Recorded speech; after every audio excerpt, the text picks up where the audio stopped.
Good evening. Thank you for joining us for the Calf Canyon Hermits Peak Fire Community Meeting.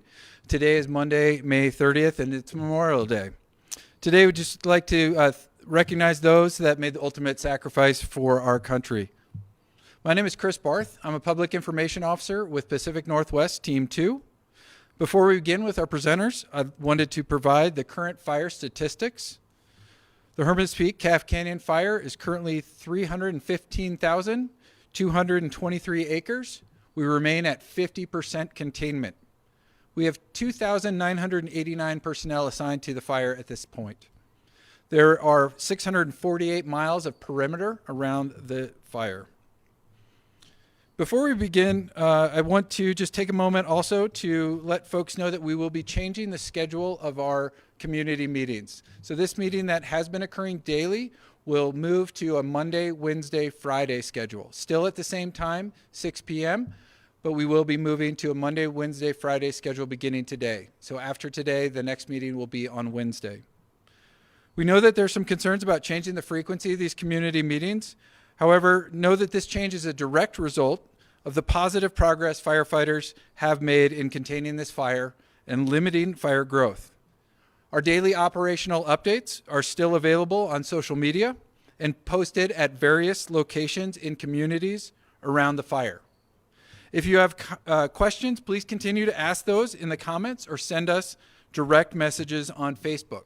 And again, you can always email us at 2022.hermitspeak@firenet.gov. Or you can call the Fire Information Line at 505-356-2636. Again, that's 505-356-2636.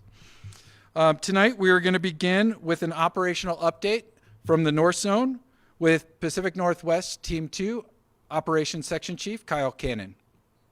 Good evening. Thanks, Chris. I'm Kyle Cannon, Operations Section Chief with Pacific Northwest Team 2.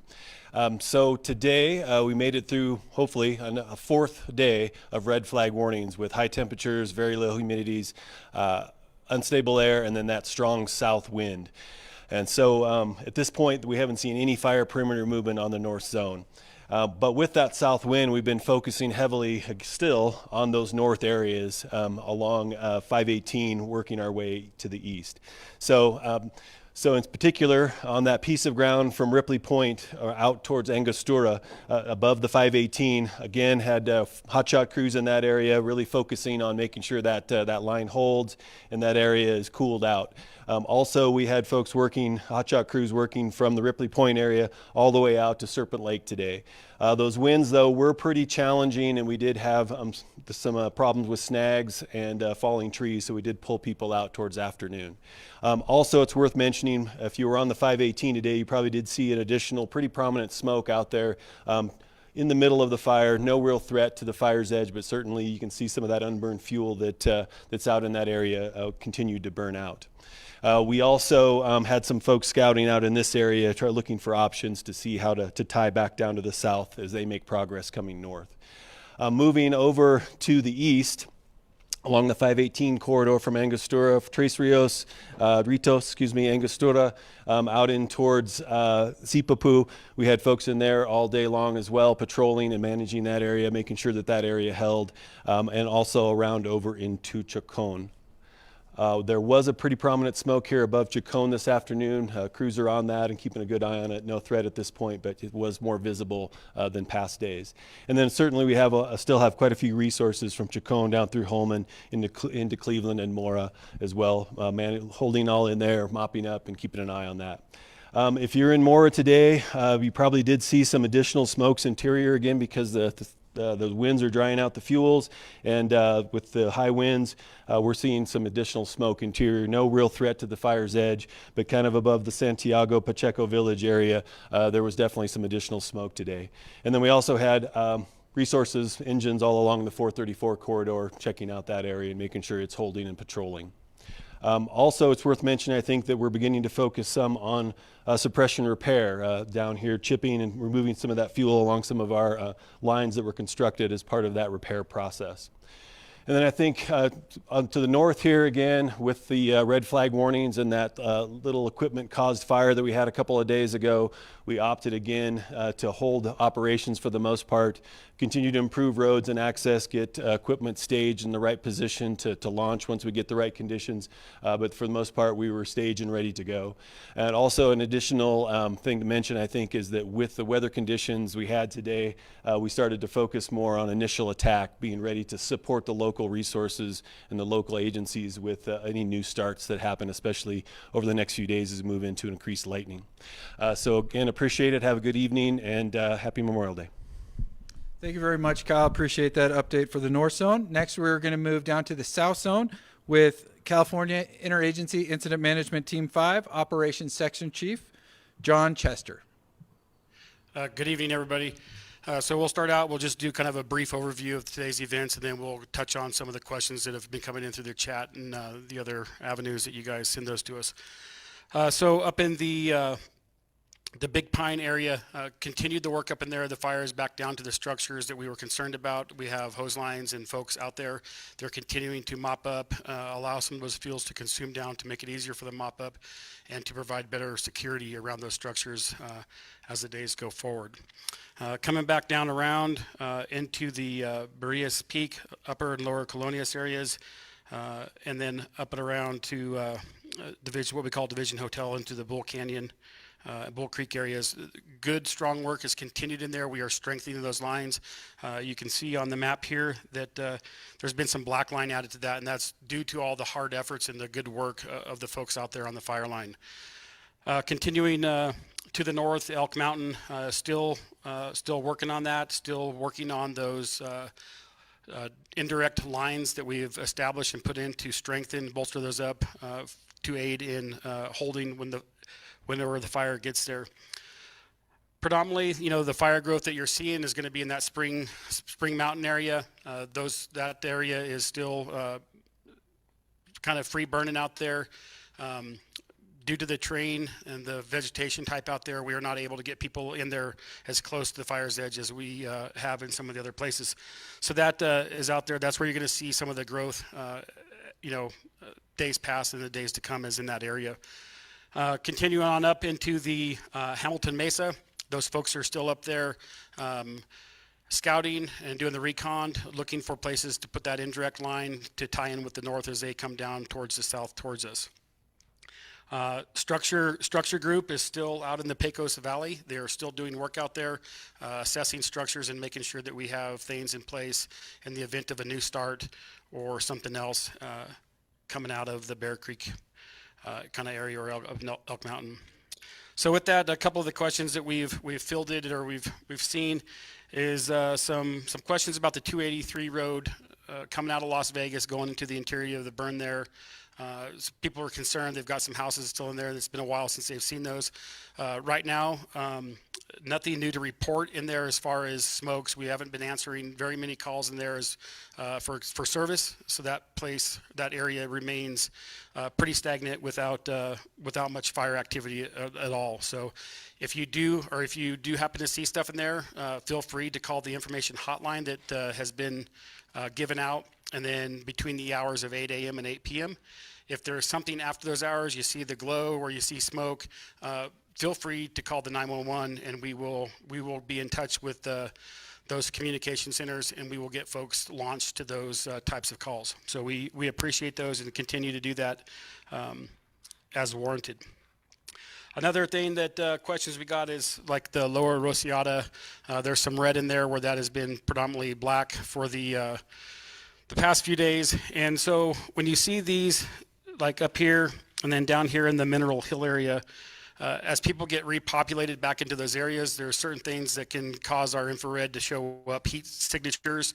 If you have, cooler temperatures at night and you're burning your wood burning stoves, that could be picked up by that.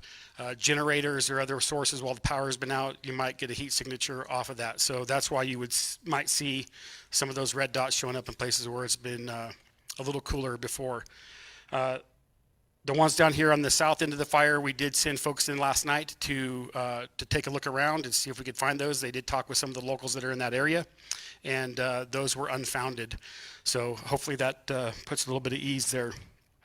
Additionally, coming around here, we're talking about some the Ready, Set, Go, the evacuation status stuff, and you guys have probably already heard, but due to the good work and the good effort that has gone on over here on the southwest corner, there has been some openings that have allowed some people back into their residence coming up into the upper and lower Colonias areas. One thing to note is that we still have this piece of fire up in here with some changes in the weather and potential for it to continue to move, and that is why you may have not seen some of the go status be lowered to the set. And the county sheriff will give more information on that as when he gives his update later. So overall, for the fire today, it was a really good day. A lot of good work is still being done, and we'll continue to the days to come with the new team that's coming in to take over for California Incident Management Team 5. With that concludes our operation briefing for tonight, and happy Memorial Day. Thank you very much, John. Appreciate that. And it's wonderful news to hear that some evacuations were decreased in the South Zone today.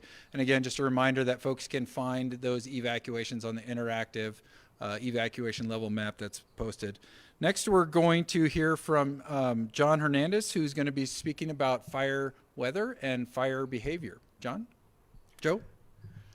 Good evening. Joe Hernandez, fire analyst for the Calf Canyon Fire North Zone, here to share a little bit about the weather forecast that we have for the coming week and what that's going to mean for the fire behavior. So let's go ahead and take a look at that weather matrix first. So as you can see, yesterday we mentioned that we're going to be near critical weather conditions for Tuesday, May 31st. The Albuquerque field office has upgraded that to a red flag warning for higher winds and lower humidities than were originally forecast. With that, we have some good news moving into June. Wednesday through Friday, we're going to have some moisture move into the area.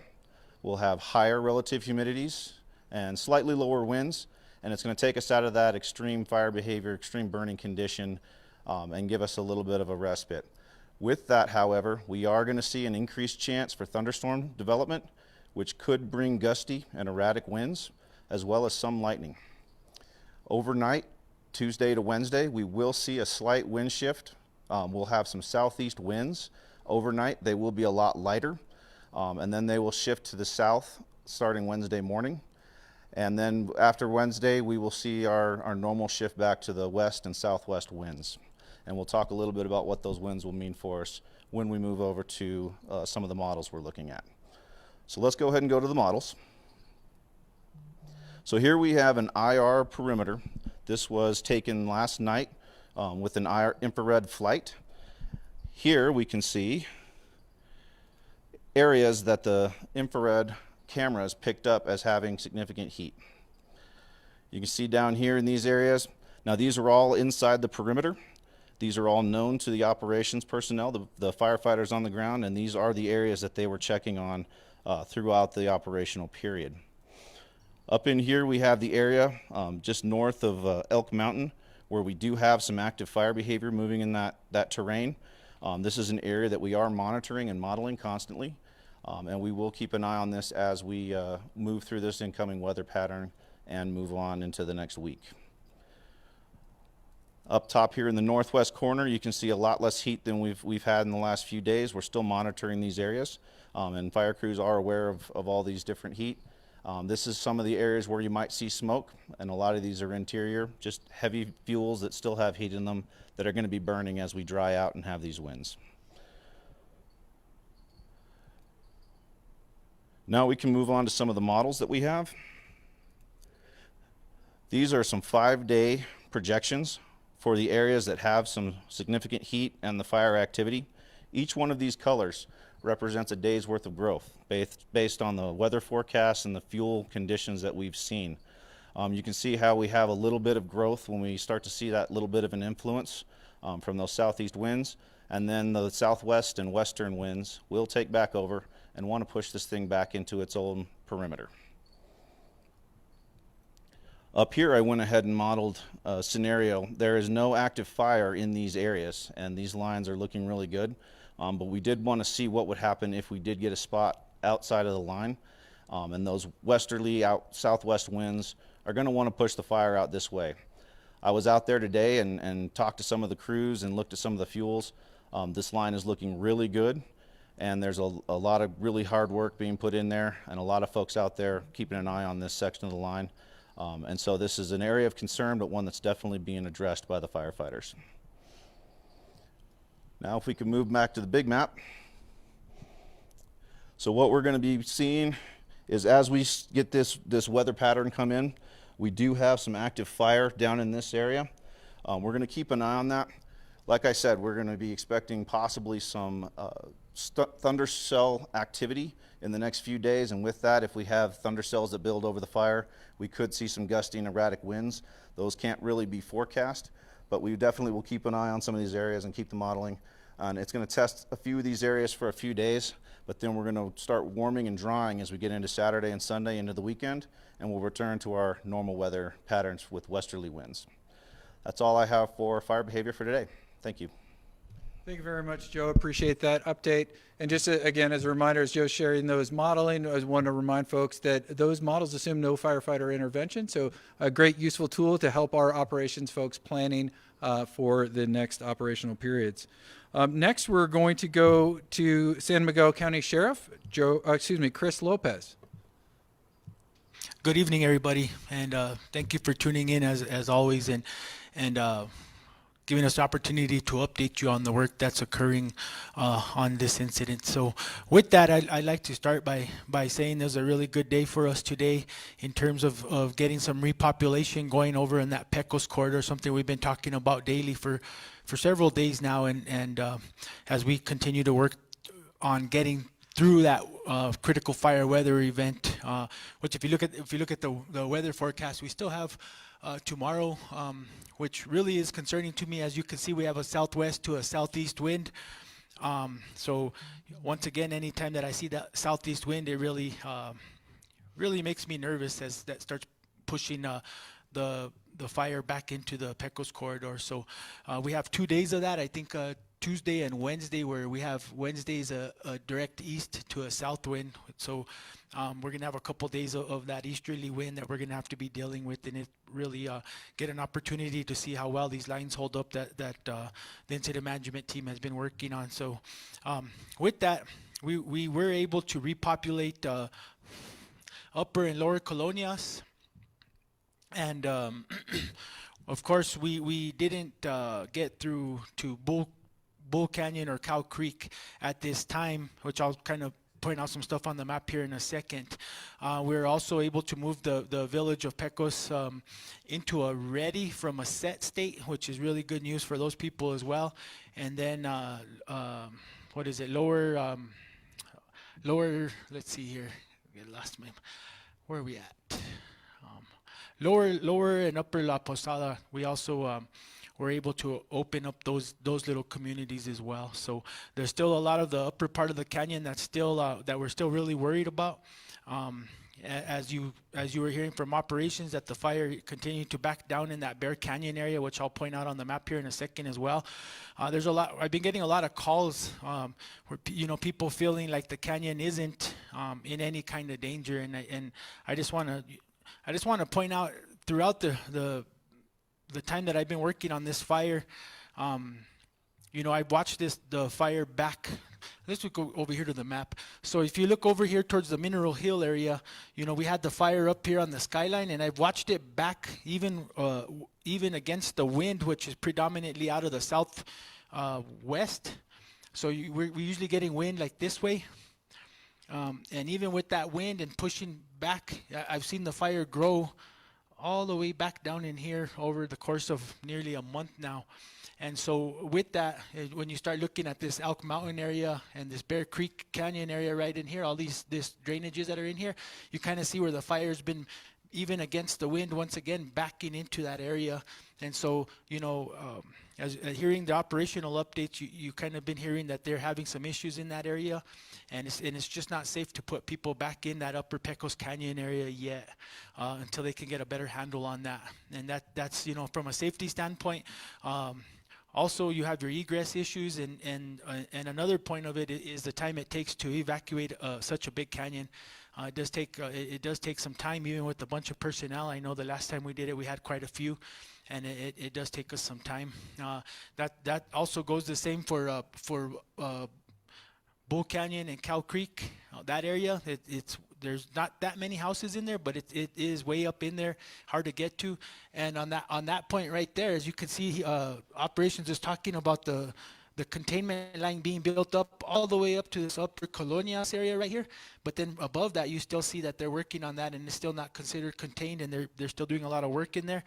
And for that reason, it's still not safe to put people back into that Cow Creek or Bull Canyon area. And so just, understand that there is a lot of thought, a lot of science, a lot of discussion that goes into making those kind of decisions. It's just not something that, we're just going to do it because we do it. There's a lot that goes into those decision processes, and I just want to let you know that I don't want you being out any longer than you have to. The team can tell you I'm constantly on them about understanding why we're doing what we're doing, and I'll continue to do that until we get through this. So, I just wanted to give you that update and kind of give you a little bit of knowledge to understand the process, the decision-making process that we go through, and why we're doing what we're doing. There's a lot to it. So, with that, I know I just wanted to. Yesterday I talked about.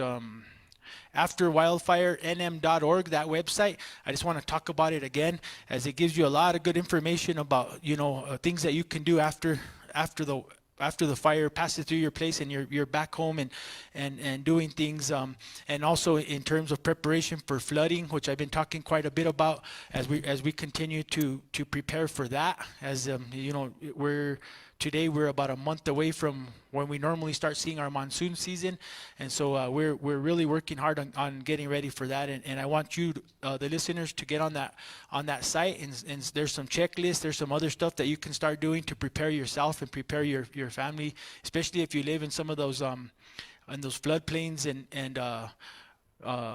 you might be having to deal with that. So primarily in those Tecolote and Gainas areas, and then as we continue to develop our plans, I'll talk about some more areas here in the future, but definitely some stuff that we have to start looking out for. I know operations also talked about smokes. I know we've been talking about that for a long time, and the fact that when you're repopulated, that we're going to possibility of seeing smokes is really likely. It's a big fire. There's a lot of unburned fuel, and we'll continue to deal with that. So make those calls. Let us know what's going on so we can jump on that. And one last thing I wanted to finish with is the county is in fire restrictions. We still under a lot of a big threat for more wildfire, so we got to keep that in mind. And also when you are at home, just keep looking for hazards, because there's a lot out there after as much devastation as we've seen. You got to look for those fire weakened trees, poles, anything that catches your eye. Just pay extra attention when you're out there so you can stay safe. And also we still have a lot of fire crews out there. And so, be cognizant of all the traffic and obey your laws, your speed laws, and watch those blind corners. Be safe out there. So let's continue to be safe and continue to work on getting through this. Thank you. Thank you, Sheriff Chris Lopez, and I apologize to my last several speakers for being a name behind on the last few, but appreciate your updates, Sheriff. Next, we're going to hear from California Interagency Incident Management Team 5 Incident Commander Rick Young.